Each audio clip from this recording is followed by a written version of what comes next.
Racikan Berita 1. Bismillahirrahmanirrahim. Assalamualaikum warahmatullahi wabarakatuh. Rekan-rekan media sekalian, bahwa hari ini benar kami ingin merespon 3 update terkait kasus dugaan ijazah palsu. Yang pertama, klien kami mendapatkan undangan klarifikasi dari Polda Metro Jaya. Yang kedua, ada temuan pasar pramuka. Dan ketiga, terkait undangan gelar perkara khusus dari Biro Wasidik Baris Krim Mabes Polri. Nah, yang pertama, untuk masalah undangan klarifikasi ini, bahwa klien kami mendapatkan undangan klarifikasi dari Polda Metro Jaya yang pelaksanaannya akan dilaksanakan besok, insya Allah ya. Besok hari Rabu, tanggal 2 Juli 2025. Nah, dalam undangan klarifikasi itu memang disebutkan untuk menindaklanjuti sejumlah laporan. Ada dari Andi Kurniawan, Kapriani, Lecumanan, Karim Rahayan, dan Samuel Suken. Dan kemudian kita tahu di antara nama pelapor itu juga ada yang mengatasnamakan Pemuda Patriot Nusantara, ini yang di Polres Jakarta Pusat, dan ada juga Peradi Bersatu di Polres Jakarta Selatan, yang perkaranya memang dilimpahkan ke Polda Metro Jaya. Jadi ini bukan undangan klarifikasi lanjutan atas laporan saudara Joko Widodo di 30 April 2025 lalu, yang klien kami sudah memenuhi permintaan atau undangan klarifikasi dari Polda Metro Jaya. Tapi ini adalah undangan klarifikasi terkait laporan-laporan di luar saudara Joko Widodo. Tadi saya sebutkan ada Andi Kurniawan, Kapriani, Lekuman, dan yang lainnya. Yang pasal-pasalnya disebutkan di dalam undangan klarifikasi itu, yang pertama ada pasal 160 KUHP tentang penghasutan. Yang kedua, pasal 28 ayat 2, ini tentang delik ya, menyebarkan kebencian dan kerusuhan berdasarkan suku, agama, ras, dan antar golongan. Kemudian yang ketiga, pasal 28 ayat 2 tentang mengedarkan pemberitaan bohong yang menerbitkan kerusuhan. Nah, 3 pasal ini yang dijadikan dasar laporan. Dan menariknya, di laporan ini lebih parah. Undangan klarifikasi hari ini lebih parah daripada undangan klarifikasi yang disampaikan pada kasus laporan saudara Joko Widodo. Kalau dalam undangan klarifikasi terkait kasus yang dilaporkan oleh saudara Joko Widodo terkait dugaan tindak pidana pencemaran dan fitnah 310 KUHP dan 311 KUHP termasuk 27A Undang-Undang ITE, itu masih menyebutkan lokus dan tempus ya. Pertama, tempusnya di sekitar 26 Maret 2025.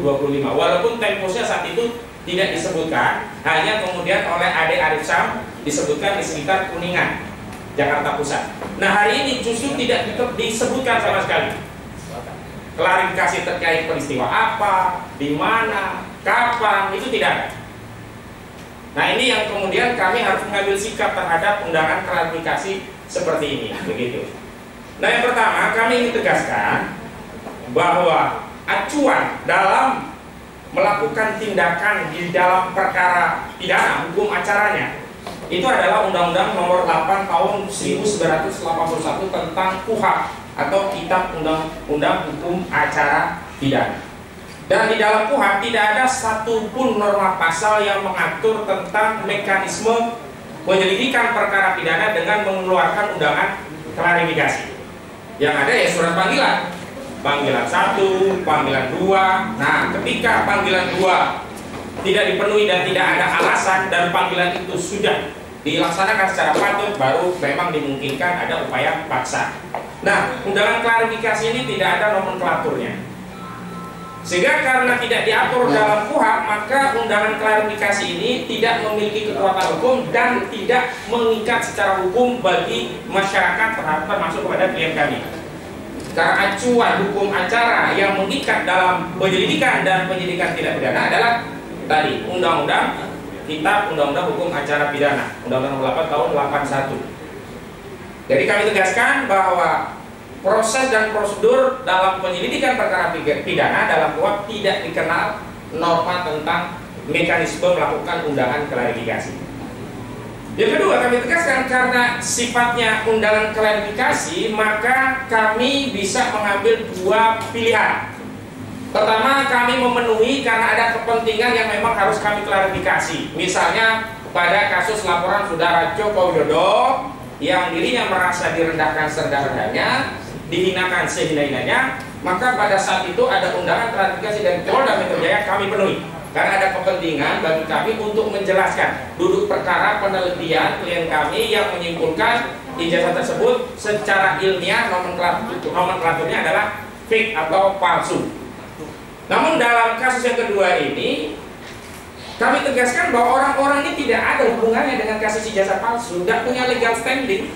Ya, apakah organisasi Peradi Nusantara, Barisan Patriot Nusantara, Peradi Bersatu maksud saya, itu tidak punya kompetensi, kewenangan atau tidak punya legal standing, apalagi orang-orang yang namanya Andi Kurniawan, betul kan? Kata Bang Sandi, dia bukan keluarganya Jokowi. Tidak ada di silsilah keluarga Jokowi itu misalkan menantu, buyut, cicitnya itu bernama Andi Kurniawan, tidak ada. Yang ada Kaisang, kemudian ada Gibran, ada Kahiyang. Nah, kalau yang mengadukan terkait pencemaran Kahiyang, Kaisang, Gibran masih relevan karena ada hubungan hukum dengan saudara Joko Widodo. Ini kan orang tidak dikenal. Andi Kurniawan ini siapa? Kaprian ini siapa? Lekumanan ini siapa? Karim Rahayan dan Samuel Suket itu siapa? Nah, justru laporan seperti ini menurut hemat kami memang tidak perlu diklarifikasi karena tidak ada urusannya kami dengan orang-orang ini. Sehingga kami nanti akan menjelaskan sikap kami, nanti akan dibacakan bahwa kami memilih untuk tidak memenuhi undangan klarifikasi ini karena tidak ada relevansinya dengan penelitian yang dilakukan klien kami terkait ijazah palsu saudara Joko Widodo. Itu yang perlu kami tegaskan. Bahkan kami menegaskan laporan-laporan seperti ini justru akan menjadi pintu kriminalisasi terhadap klien kami. Dan sebenarnya laporan seperti ini yang membuat gaduh Republik ini. Kenapa? Karena orang-orang yang tidak ada kepentingannya bikin laporan harusnya. Karena sudah ada laporan yang sifatnya lex spesialis yang di delik aduan di 30 April 2025, saudara Joko Widodo mengadukan dia merasa tercemar dan merasa difitnah, harusnya fokus di situ. Dan terkait kasus pencemaran fitnah ini juga tidak bisa serta-merta diproses karena ada dugaan ya tindak pidana pemalsuan dokumen yang saya masuk ke tema kedua. Yang hari ini temuan fakta di lapangan makin jelas bagaimana sih ijazah palsu itu dibuat, yakni apa? Rektor Suryadi Polisi PDIP menegaskan bahwa ijazah tersebut dicetak di pasar Pramuka. Karena itu hari ini penyidik, yakni Kepolisian Negara Republik Indonesia yang punya kepentingan untuk menegakkan hukum, menegakkan kebenaran dan keadilan, harusnya segera melakukan tindakan penyelidikan terhadap orang-orang ini. Ada Peter, ada Dani, ada Anggit, ada Widodo, semua nama itu harusnya diperiksa, jangan lihat, jangan sampai seolah-olah ada pengabaian, negara tidak hadir. Sudah ditemukan informasi modus operandinya cetak di pasar Pramuka, bahkan terakhir muncul nama Mr. P. Tidak saya sebut inisial saya sebut inisialnya saja. Gak layak lah kalau kita sebut namanya. Tapi namanya sih Pak Iman gitu ya, Pak Iman Raharjo gitu. Jadi memang Raharjo gitu katanya, kata saya begitu ya. Dan itu makin menguatkan bahwa memang barang ini bermasalah. Yang dimaksud barang ini bermasalah dan ijazahnya memang bermasalah. Karena itu tugas kepolisian justru harus segera mengejar persoalan ijazah ini dulu. Dipastikan barang ini bermasalah atau tidak, baru bicara tentang apa yang dituduhkan pada klien kami. Di mana klien kami seolah-olah mengedarkan fitnah, pencemaran. Kenapa? Tidak mungkin ada fitnah, tidak mungkin ada pencemaran sebelum dibuktikan ijazah itu asli. Dan hasil penyelidikan barang itu bukanlah hasil yang mengikat bagi publik. Hasil yang mengikat bagi publik itu adalah putusan pengadilan, dan putusan pengadilan mengikat itu adalah putusan pengadilan yang inkrah fangemis atau berkekuatan hukum tetap, judex juris, putusan Mahkamah Agung. Kalau kemudian masyarakat bertanya kalau itu masih lama, ya memang begitu prosedurnya. Inilah prosedur yang diatur dalam tata negara kita, hukum acara kita, bahwa putusan yang memiliki kekuatan hukum mengikat itu adalah putusan kasasi dari Mahkamah Agung. Selanjutnya, kami juga mendapatkan informasi bahwa Barreskrim nanti ada informasi lanjutnya dari Bang Azam ya, mengeluarkan undangan untuk menghadiri gelar perkara khusus. Namun yang menjadi catatan kami bahwa undangan itu hanya ditujukan kepada pribadi Saudara Egy Sujana. Padahal permohonannya sudah jelas, kami ya mengajukan permohonan, di situ ada Bang Rizal Fadilah, ada Bang Azam kan, juga ada ahli-ahli yang kami harapkan ikut meneliti dokumen yang selama ini diperiksa oleh Bareskrim, yakni Dr. Roy Suryo dan Dr. Rizwan Hasiholan, termasuk kami karena itu dampaknya bisa kepada klien kami. Tim hukum dari tim advokasi ini juga berkepentingan untuk bisa hadir untuk menjamin proses dan prosedur dalam gelar perkara khusus itu bersifat transparan, kredibel, dan akuntabel.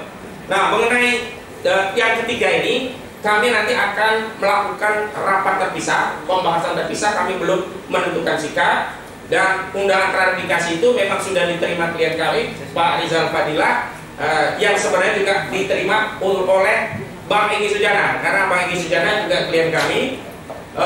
Undangannya tanggal 3 Juli 2025, yakni hari Kamis. Jadi maraton nih, hari Rabu diundang klarifikasi Polda, hari Kamis diundang Bareskrim untuk gelar perkara khusus.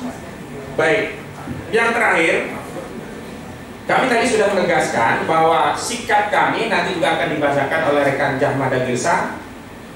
Kami tidak menghadiri undangan klarifikasi sebagaimana sudah kami jelaskan dasar argumentasinya. Tapi meskipun demikian, besok juga akan ada wakil dari tim kami untuk menyerahkan surat terkait ketidakhadiran dalam konteks undangan klarifikasi tadi ke penyidik Polda Metro Jaya. Kenapa? Tentu kita ingin menegakkan hukum, maka seluruh proses dan prosedur juga harus mentaati hukum. Substansi itu penting.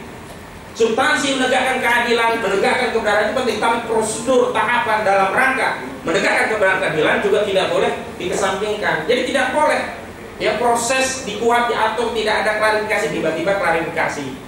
Nah, kalau yang lalu memang secara subjektif kami ada kepentingan untuk mengklarifikasi laporan Saudara Joko Widodo, tapi kalau yang hari ini tidak ada relevansinya, bahkan tidak ada legal standingnya orang-orang yang melaporkan klien kami. Baik, itu saja. Dan yang kedua, tadi saya lupa, untuk gelar perkara khusus itu akan kami sikapi setelah kami rapat. Yang jelas info itu kami sampaikan. Dan yang paling penting, kami menuntut agar temuan data fakta pasar pramuka, ya, temuan data UPB, ya, apa itu UPB?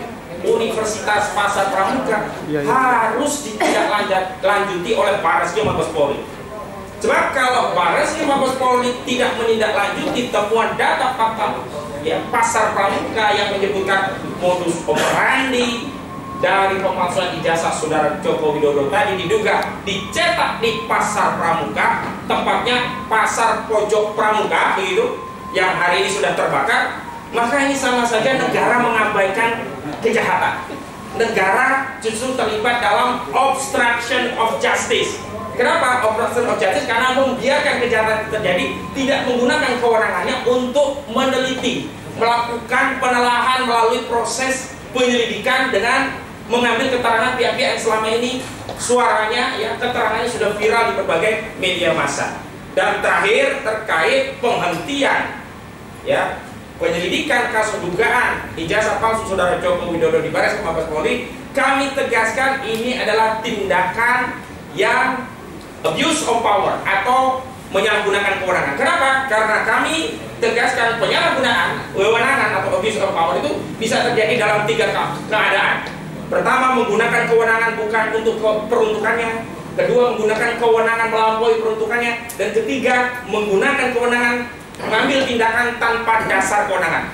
Dan yang terjadi penghentian penyelidikan oleh Bareskrim Mabes Polri adalah menghentikan penyelidikan tanpa dasar kewenangan. Karena apa? Di KUHP, kewenangan penyidik itu hanyalah untuk menghentikan penyidikan dengan produknya SP3. Tidak ada satupun pasal di dalam KUHP yang memberikan kewenangan kepada penyidik untuk menghentikan penyelidikan. Karena itu tindakan Bareskrim Polri yang secara pihak menghentikan penyelidikan ini masuk kategori abuse of power, menyalahgunakan kewenangan. Karena itu agar abuse of power itu hilang, Bareskrim harus melanjutkan penyelidikan, apalagi ada temuan baru terkait pasar pramuka. Demikian dari saya. Wassalamualaikum warahmatullahi wabarakatuh.